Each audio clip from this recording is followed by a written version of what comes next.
Good morning student. Standard 12th English medium subject BA chapter number 10 marketing management. कल के lecture में हमने देखा था प्रमोशन के कॉन्सेप्ट देखे थे। आज हम जो क्वेश्चन देखने वाले हैं वो है introduction of components.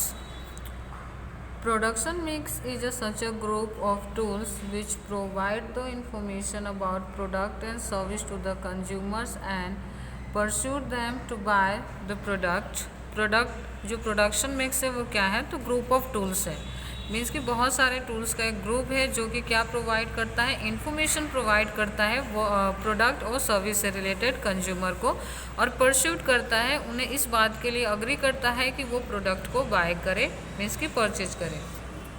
Production mix include advertisement, personal selling, sales promotion and publicity.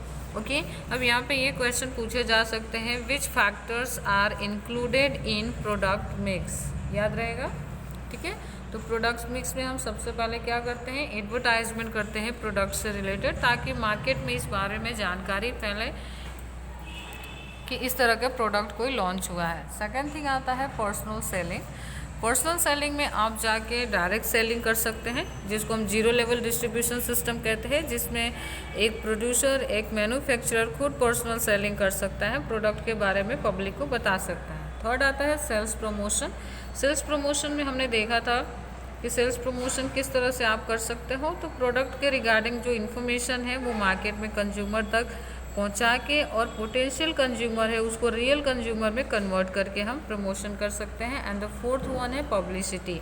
Means की पब्लिसिटी भी एक एडवर्टाइजमेंट का ही पार्ट है, लेकिन पब्लिसिटी हम विदाउट कॉस्ट करते हैं, किसी भी तरह का कॉस्ट इसमें इंक्लूड नहीं होता है, तो आपको ये याद रखना है। ओके, आगे देखते हैं। Every business unit uses promotion tool to different extent. ज़रूरी नहीं है कि सारे बिजनेस यूनिट एक ही जैसे जो प्रमोशन टूल्स है उसको एक ही डायरेक्शन में या एक ही तरह से यूज़ करते हैं। उनको यूज़ करने के जो तरीके हैं, जो उनके टाइप्स है, ठीक है, उनके जो आइडियाज़ है वो अलग हो सकते हैं। Promotion mix is determined after the considering attitude of consumer to purchase a product. जो प्रमोशन मिक्स के जो टूल्स है वो हम कब डिटरमाइन करते हैं, तो जब हमें पता चल जाता है कि किसी भी प्रोडक्ट को परचेज करने में कंज्यूमर के एटीट्यूड किस तरह के हैं, यानी वो कितना लाइक कर रहे हैं प्रोडक्ट को, कितना परचेजिंग पावर दिखा रहे हैं इसको परचेज करने में।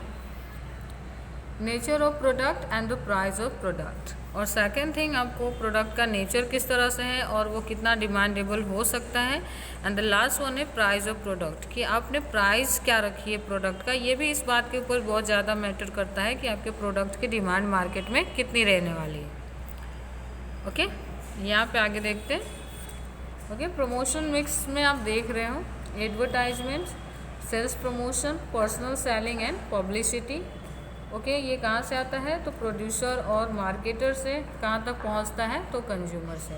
बीच में हम प्रमोशन मिक्स यूज करते हैं, यानी जो भी हम प्रोडक्ट यहाँ पे बना रहे हैं एज अ प्रोड्यूसर, वो हम इन सारे 4 सोर्सेज के थ्रू, आप यहाँ पे जो 4 सोर्सेज देख रहे हो, इसके थ्रू हम कहाँ तक पहुँचाने का काम करते हैं, कंज्यूमर तक। Okay,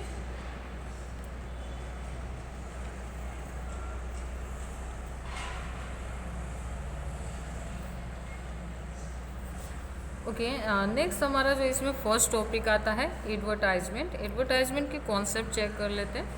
producer use different medium of advertise to product and service to the people. Okay, एक प्रोड्यूसर, एक मैन्युफैक्चरर डिफरेंट मीडियम यूज़ करता है एडवर्टाइज करने के लिए प्रोडक्ट और सर्विस का पब्लिक तक पहुँचाने के लिए। Thus, it can be said that most important, famous and acceptable tool of promotion is advertisement. तो जो प्रमोशन मिक्स का जो 4 कंपोनेंट्स हमने देखा था, उसमें से अगर सबसे इम्पॉर्टेंट कोई कंपोनेंट्स है तो वो है एडवर्टाइजमेंट। क्योंकि एडवर्टाइजमेंट के थ्रू आप क्या कर सकते हो, आप अपने प्रोडक्ट को फेमस बना सकते हो, लोगों के माइंड में इस तरह के आप थॉट्स ला सकते हो कि वो आपको प्रोडक्ट को ईजिली एक्सेप्ट कर पाए, और ये सारी चीज़ें हम एडवर्टाइजमेंट के थ्रू ही कर सकते हैं। क्योंकि बहुत बार ऐसे होते हैं ना कि हम फेमस पर्सन के थ्रू अगर एडवर्टाइजमेंट कराते हैं और वो पर्सन अगर मार्केट में बहुत सारे लोगों का फेवरेट हुआ तो वो ऐसे ही प्रोडक्ट परचेज कर लेते हैं। ठीक है,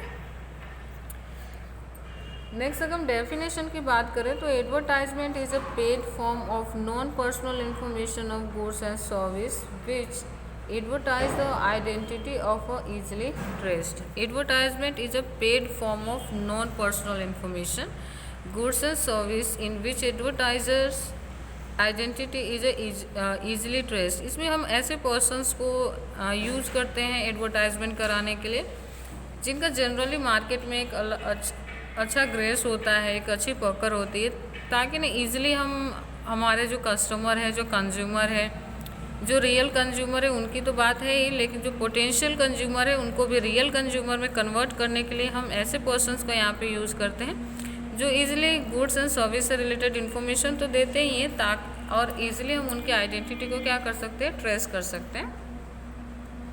Those products which have low demand in the market can be promoted with the help of advertisement. Advertisement हम खास करके उन प्रोडक्ट के लिए करा सकते हैं जिनका मार्केट में डिमांड कम है. मीन्स कि आपने कोई प्रोडक्ट लॉन्च तो किया लेकिन उसका मार्केट में डिमांड अच्छा नहीं है, बहुत कम नंबर्स में सेलिंग हो रही है, तो हम क्या कर सकते हैं, वहाँ पे एडवर्टाइजमेंट का सहारा ले सकते हैं. Advertising can be done through the TV, radio, dailies, magazines, internet etcetera. Advertisement के लिए जो मीडियम है वो यूज़ कर सकते हैं, जैसे कि टेलीविज़न हुआ, रेडियो, जो डेलीज आती हैं, मैगजीन्स होते हैं, इंटरनेट होते हैं, इन सब पे हम अपने प्रोडक्ट से रिलेटेड एडवर्टाइजमेंट कर सकते हैं. तो आज हमने देखा components of promotion mix and the advertisement के concept and definition. Thank you.